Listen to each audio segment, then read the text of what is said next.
Sergeant Daniel Graves crouched behind a shattered pillar, his rifle gripped tightly in his hands. His squad had been sent on a covert mission to infiltrate a Drak stronghold, an enemy stronghold located deep within the heart of the alien city. The war between humanity and the Dryak had raged for years. The Dryak were a fierce and ruthless species, known for their warrior culture and unyielding desire to conquer. The humans, however, were no less determined. Daniel's squad was tasked with finding the location of the Drak Queen, Queen Thria, whose leadership had turned the tide of the war. Her power and influence were unmatched, and capturing her would deal a decisive blow to the Drak forces. The battle outside had been brutal, but now, inside the heart of the enemy's domain, it was eerily quiet. The sound of distant gunfire echoed through the corridors, but Daniel focused on the task at hand. His team had taken out most of the Drak sentries, but something was off. As he moved through the dimly lit hallways of the stronghold, Daniel's instincts told him that there was something more to this mission than he had been told. The atmosphere felt heavy, as if the very air was thick with something more than just the stench of battle. Suddenly, a shadow moved at the end of the corridor. Daniel raised his rifle, aiming it instinctively at the figure that had appeared. The faint light revealed the alien queen, Queen Thria herself. She stood tall and regal, her dark, smooth skin shimmering under the harsh light of the stronghold. Her eyes were glowing a fierce red, and her long, flowing hair seemed to ripple with an energy of its own.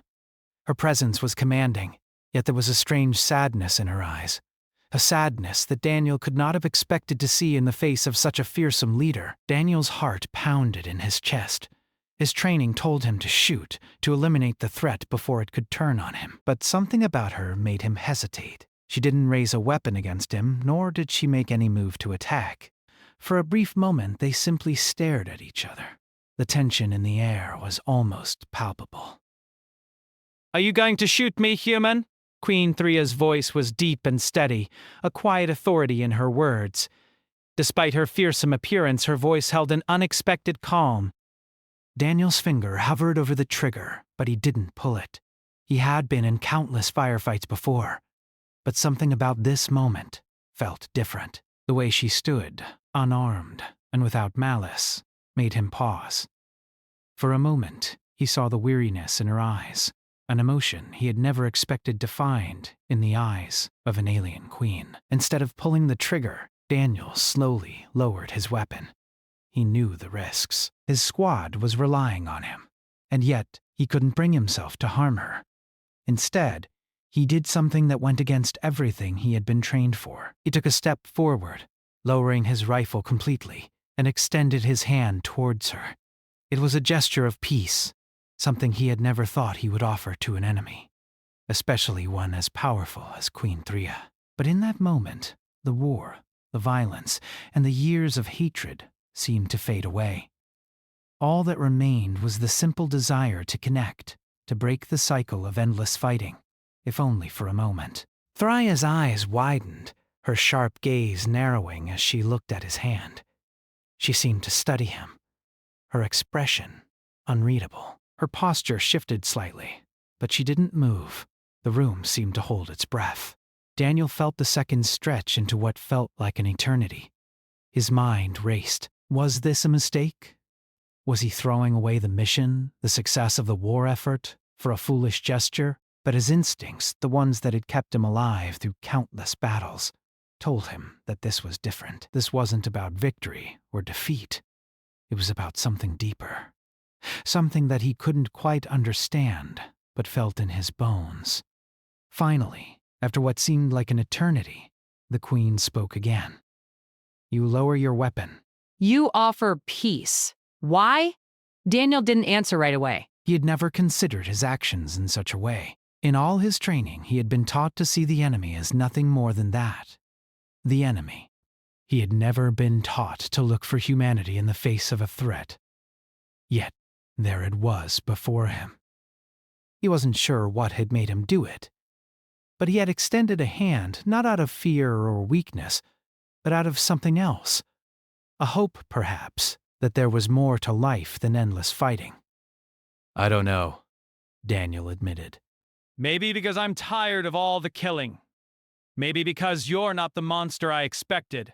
Queen Threa's gaze softened for just a moment. A flicker of something. Curiosity, maybe even recognition, passing through her eyes. She looked at the extended hand for another long moment, as if contemplating her next move. Then, without warning, she turned her back on him, her dark robe swirling as she walked away, her footsteps echoing through the cold, metallic hall. Daniel stood frozen for a moment, unsure of what had just happened. He had expected her to strike, to order her guards to kill him, to fight back with the same cold precision that the Dryad were known for. Instead, she had simply walked away. He didn't know what this meant for the mission, for the war, or for the future. But as he stood there, watching the Queen's figure disappear into the shadows, Daniel felt a strange sense of peace wash over him. It wasn't victory, and it wasn't defeat. It was something else, something unexpected. As the minutes passed, Daniel began to wonder if he had made the right choice. But before he could dwell too long on his decision, his comms unit crackled to life. "Sergeant Graves, what's your status?" It was his squad leader, Lieutenant Jackson, his voice full of urgency. Daniel swallowed hard, his thoughts racing. He had just encountered the enemy queen, the very leader of the Drakh forces, and had done the unthinkable. He had shown her kindness, a gesture that could be seen as a betrayal to his comrades and to humanity itself. And yet, as he replied into his calms, he couldn't shake the feeling that, somehow, this moment would change everything. "I'm alive," Daniel said, his voice steady despite the storm of emotions swirling inside him. But the mission, it's not what we thought. We need to rethink our approach. His words hung in the air, and for a moment everything seemed to be suspended in time. He couldn't explain why, but he knew this encounter with Queen Threa was the beginning of something much larger than the war itself. Something that might just reshape the future of humanity, and perhaps even the Drakh. As Daniel moved back towards his squad, he couldn't help but wonder, had his simple act of kindness opened the door to a new possibility? Or had he just made a grave mistake?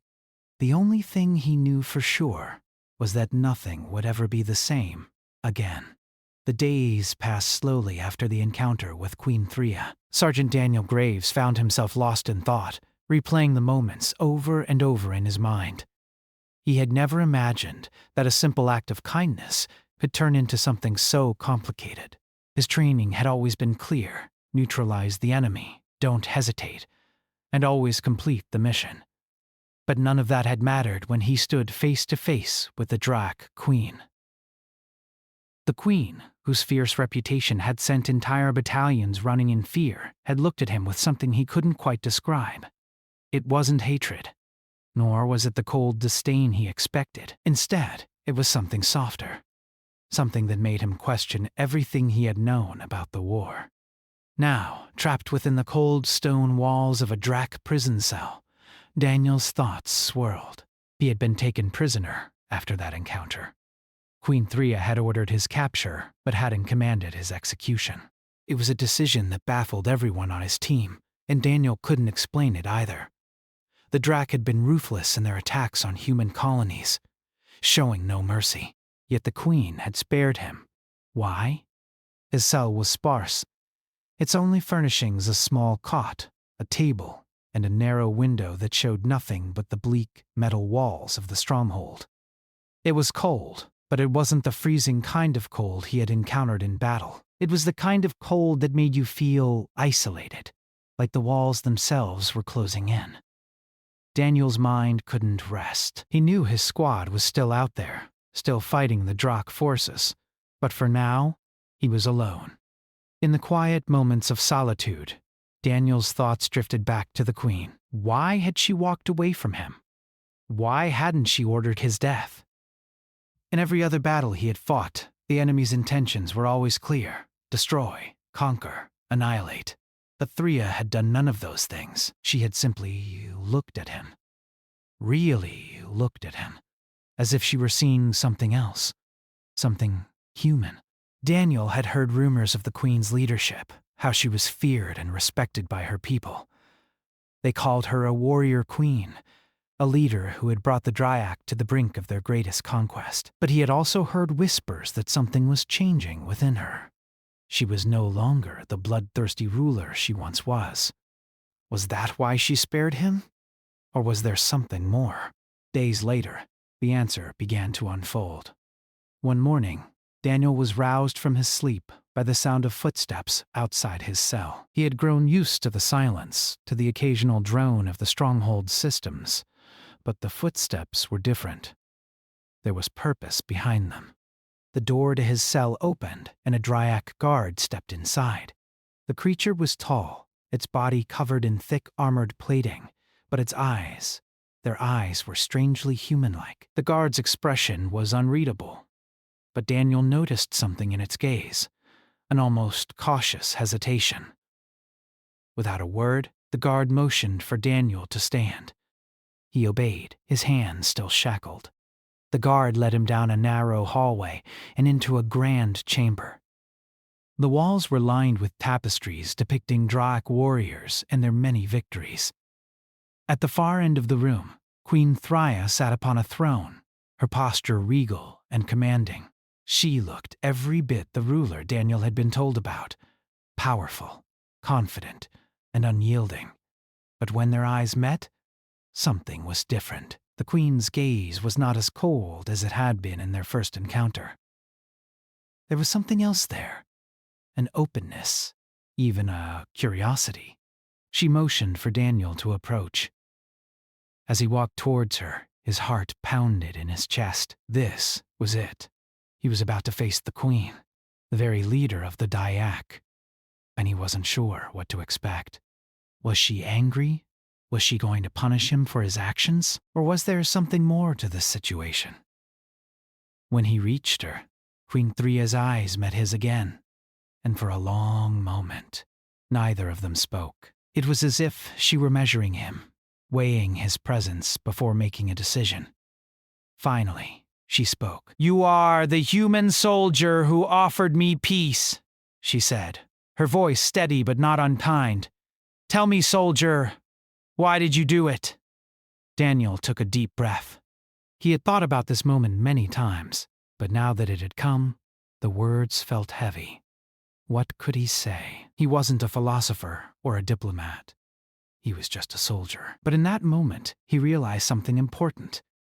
The queen had asked him a question, not to test his loyalty or strength, but to understand him, to understand the human side of him that he had kept hidden for so long. "I don't know," Daniel said quietly, his voice rough. "I guess I didn't see you as the enemy. I saw you as someone who had to fight for something. I don't want to fight forever. I don't want to be part of a war that never ends." The queen studied him for a moment, her red eyes glowing faintly. "You speak of things beyond battle," she said softly. "Things that I have not had the luxury of considering." What did she mean by that? The queen, the leader of the Dryak, was admitting that she had never thought beyond the war? She had always known that her people needed to conquer, to fight, to survive. But had she ever questioned it? Had she ever wondered if there was another way? "I didn't ask for this war," XTRA continued, her voice barely above a whisper. "I was born into it, as were all my people. We are raised to believe that power and conquest are the only paths to survival. But she hesitated, and for the first time Daniel saw uncertainty in her eyes. "I am beginning to question it." Daniel was stunned. He had heard the rumors, but hearing it from her own mouth felt like something much bigger. The queen, the unyielding leader of the Dryak, was questioning the very foundation of her existence. The silence that followed was thick with the weight of her words. Daniel didn't know what to say. This was not the queen he had been taught to fear. She wasn't just a conqueror. She was a ruler in turmoil, someone who was trying to make sense of her world and the choices that had been made for her. Finally, after a long pause, Queen XTRA spoke again. her voice firmer now, as if she had come to a decision. "Your people call us monsters," she said, her eyes locking onto his. "They call us enemies.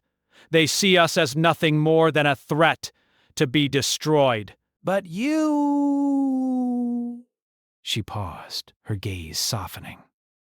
"You saw something different, and for that, I will spare your life. But I want something from you in return." Daniel's mind raced. What was she asking for? What could she possibly want from him? A prisoner of war?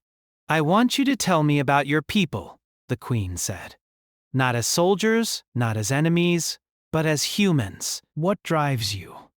What makes you fight for peace when everything around you tells you to fight for victory?" Daniel was taken aback by her request. This wasn't something he had expected.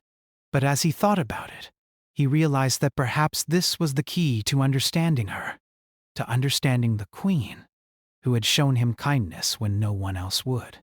And so, for the first time in his life, Daniel began to speak about humanity not as an army, not as a force of destruction, but as something greater.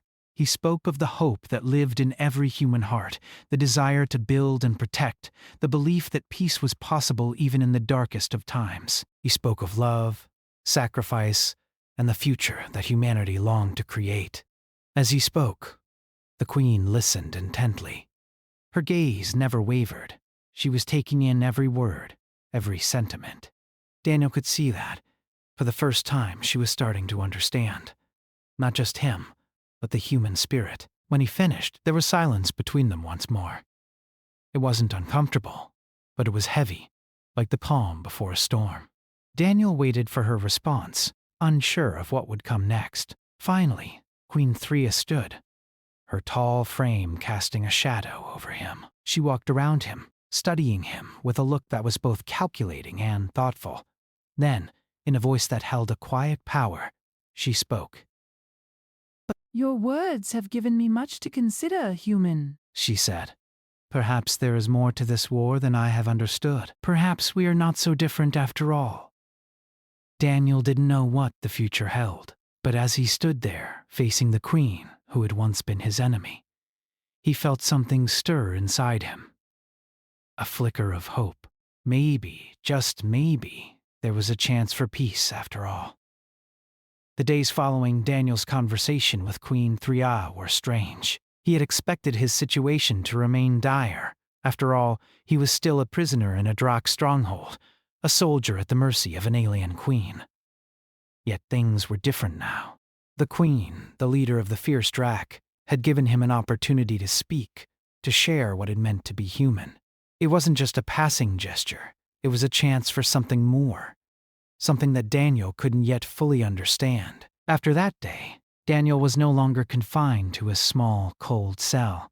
The guards who had once watched him with suspicion now treated him with a kind of cautious respect. The Queen had given orders that he was not to be harmed, but more than that, he was to be treated with dignity.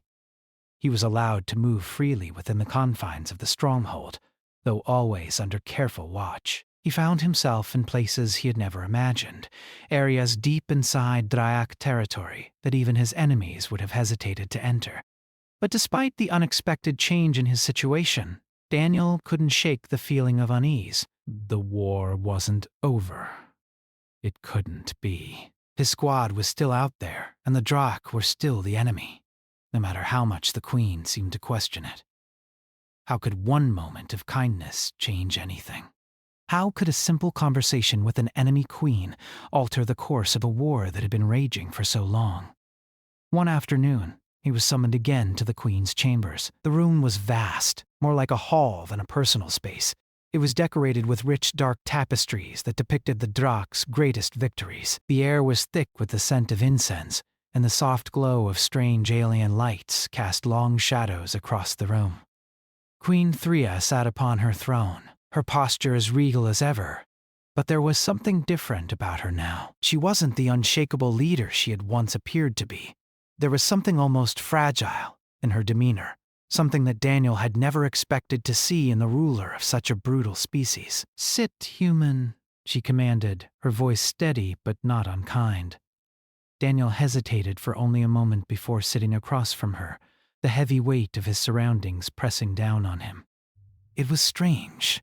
This alien queen, this deadly leader who had once commanded armies, now seemed like a figure caught in her own thoughts. The queen's eyes were fixed on him, but there was a far-off look in her gaze. She wasn't just looking at him. She was studying him, as though trying to understand him. "You've spoken of humanity," she said, her voice soft but filled with authority. "But I need to know more. You've told me of your hope, your dreams, your beliefs. But I wonder, is there more to this than what you have told me?" Daniel furrowed his brow. He wasn't sure what the queen meant. What more was there to say? He had spoken of humanity's hopes, of peace, of the possibility of a future without war. But now, as he sat before the queen, he realized that she didn't just want words. She wanted something deeper, something that went beyond the surface of his beliefs. She wanted to understand the heart of humanity. "Perhaps there is more," Daniel replied, his voice thoughtful. "We are not perfect. We make mistakes. We fight because we think it's the only way to survive. But at the end of the day, what we want is to build, to create something lasting, something better." The queen nodded slowly, as if processing his words. Her gaze softened, but there was still a hint of doubt in her eyes. Daniel could see that she was struggling. She had been raised in a culture that valued strength and survival above all else. Her people, the Drak, had been shaped by centuries of war. For them, power was everything. And now, here she was, questioning everything she had been taught. "I see you, human," she said after a long pause. "I see your words, but I still do not understand. You speak of creation, of building. But how can you build when your world is filled with destruction? How can you dream of peace when all I see is endless war?" Daniel felt a knot form in his stomach. This was the heart of it, the truth that he had been afraid to confront. The Drak had been at war for centuries, and so had humanity. The queen had only known violence. Her entire existence had been built on the premise that survival came through dominance, that the strong must crush the weak. But that was not humanity's way. Or, at least, it was not what Daniel believed. "I know it's hard to understand," Daniel said quietly. "I know it's hard to see how peace is possible when all you've known is war. But peace isn't the absence of fighting. It's the creation of something worth protecting. A future where we can live without fear, where we can build, not just destroy." The queen remained silent for a long moment, her eyes locked on his. The silence in the room felt thick, heavy with the weight of their conversation. Finally, she spoke again, her voice barely a whisper. "I have never known a world like the one you speak of. I have only known battle. My people, the Drak, are warriors. It is how we survive, how we live." "I understand," Daniel said, his voice gentle. "But what if survival doesn't have to come through destruction? What if there's another way?" The queen's expression shifted. She was no longer the fierce, unyielding leader she had once been. There was vulnerability in her eyes now, a glimpse of uncertainty. It was clear to Daniel that she was considering something she had never allowed herself to consider before. What if there was another path? "I do not know what this path looks like," Thrya said, her voice barely audible. "But I want to understand. I want to see if there is another way. I want to know if it is possible for my people, and yours, to live without war. But I cannot do this alone. I cannot change everything on my own."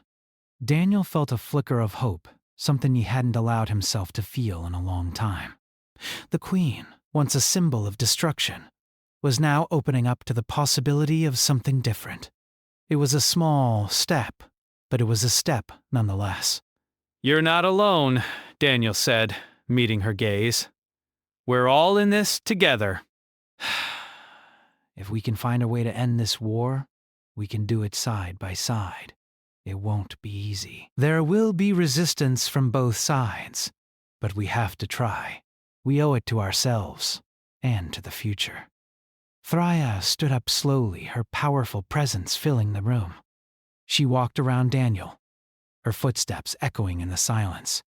When she reached the far side of the room, she turned to face him once more. I will do what I can, she said, her voice resolute.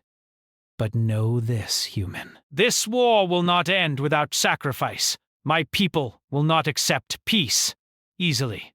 They will fight for their honor, for their survival, and you must be prepared for what lies ahead. Daniel nodded. He knew the Queen's words were true. Peace would not come easily, and the road ahead would be long and difficult. But there was one thing he was sure of. They had taken the first step, a small, fragile step toward a future without war. As he left the Queen's chambers that day, Daniel felt a sense of unease mixed with a glimmer of hope. The world around him had not changed. The war was still raging, and the future remained uncertain. But for the first time in a long time, he felt like there was a chance for peace, a chance for something more than just survival. It was a fragile hope, but it was enough to keep moving forward. The days that followed were a blur of decisions and uncertainty. Daniel knew that everything had changed. His mission, once focused on capturing Queen Thrya, had shifted. He was no longer just a soldier. He was something else now, something more. A messenger of hope, perhaps. But hope was a fragile thing, especially in a war as brutal as the one between humanity and the Drakh. Queen Thrya had been making slow, deliberate moves to change the course of the war. She had begun to speak of alliances and negotiations, of the possibility of peace. But the resistance was fierce. Her people, the Dryak, had known nothing but war for centuries. Their culture was built around honor and strength, and they believed that their very survival depended on conquest. The idea of peace was foreign to them, something they had not considered in the face of endless battle. The Queen's decision to consider such a path had caused unrest within her own ranks. The Dryak Council had been vocal in their disapproval, and whispers of rebellion had begun to spread. But Thrya's resolve had not wavered. She had always been a strong leader, a warrior queen who commanded respect. And now, more than ever, she needed that strength. The Queen had called a meeting with her most trusted advisors, and Daniel had been asked to attend. He had no idea what to expect, but he knew it was important. The future of the war, and perhaps the future of both their species, was at stake. As Daniel walked through the corridors of the Drakh stronghold, he felt the weight of his situation press down on him. The Drakh soldiers he passed eyed him warily, their gaze full of distrust. He was still a prisoner, though he was treated with a kind of cautious respect. It was clear that not all Dryak were ready to embrace the idea of peace. Many still saw him as the enemy, a human soldier who had shown kindness to their queen. But they couldn't forget the wars between their people. When Daniel entered the large meeting chamber, he saw that Queen Thrya was already seated at the head of a long table. Her advisors were gathered around her, their expressions serious. The room was filled with tension. As Daniel approached, the Queen's gaze met his. For a moment, they simply looked at each other. It was as if the weight of their shared understanding passed between them, unspoken but clear. Daniel could see the burden she carried, the responsibility of her people's survival, the pressure to maintain their honor, and the weight of the decision she had made to seek peace with humanity. "Sit," Thrya said, her voice commanding but not unkind. She motioned to a seat beside her. Daniel took a seat, his mind racing. He had no idea what to expect. The room was filled with Drakh leaders, each one more intimidating than the last. They were powerful beings, their bodies covered in thick, scaly armor, their eyes burning with intensity. These were the warriors who had fought for their queen's rule, the ones who had led the charge in their endless conquests. And now they were being asked to consider something they had never even imagined. Peace. The queen stood, her presence filling the room. She spoke, her voice firm and unwavering. "We are at a crossroads," she began. "Our people have fought for generations, but the time has come for a choice. We can continue down the path of war as we have always done, or we can seek a new way, a way that involves peace, cooperation, and a future where we no longer have to fight for survival." I know this is not an easy choice. I know that many of you still believe that our strength lies in our ability to conquer. Barn pull. But I am asking you to consider something different. The room was silent as her words hung in the air. Daniel could feel the tension rise. He knew that the Drakh Council was divided. Some were loyal to the queen, but many were not. They believed in the old ways and the ways of power and domination. They would not give that up easily. One of the Drakh advisors, a tall, imposing figure with dark scales, stood up. His voice was cold and harsh. "You speak of peace, Thraya, but you forget what we are. We are Dryak. We are warriors. Our honor is earned through battle, through victory.